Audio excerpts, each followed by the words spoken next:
hanggang similar nga ito sa buong time na mapapalala sa Grand Line.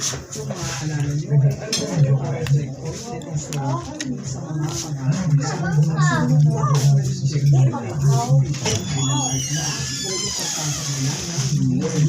Kung saan ay dinilala na naman nila mga pangarap. Dahil lingid naman sa kaalaman natin na itong istorya rin na itong si Oda, natatapos siya natin itong One Piece. At sa pagtatapos na ng One Heart, ay in-announce niya mismo na papasok na itong One Piece sa final saga. Meaning kung papasok na nga tayo sa mga latter part ng kwento nitong One Piece. Kaya sa tingin ko nga na tama lang pagkaroon ulit ng checkpoint itong Stroat Pirates. Natapunan na ba ang mga pangarap nila? Para paalala lang sa mga fans, ito pagkakaroon nila ulit ang mga pangarap nila. Ano, bakit nga ba sila naglalaya? Kasama si Yuki. Kung baga rin ay ito sa mga manunood, kung ano yung pinaglalaban nila, kaya sila naging mga pirata.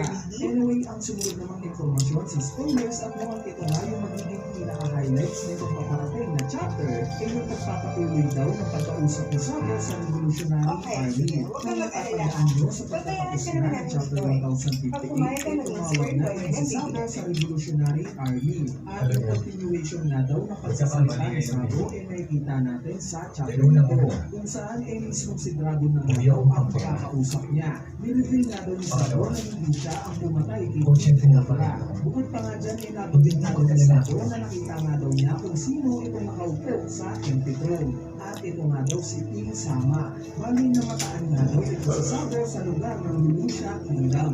Sa mga nakalimutan na isensya na ito ay na-feature nga ito during sa naging paglalakad para hanapin itong si Blackbeard. Yung prinsesa naman sa lugar na ito ay si Princess Kumani. Siya nga yung nakita natin nga iligtas ni Hermipo at Obi during Level Art. Sa sumunod na informasyon sa spoilers natin, ay sinasabi namin na pinakita daw itong si King Sama. Saan ay nahawak nga daw ito isang mapa. At itong mapa nga daw na ito ay naka-cross out sa mga lugar ng Lulusha Kingdom. Tapos nga daw ipakita itong si King Sama at yung mapa ay cross out ng Lulusha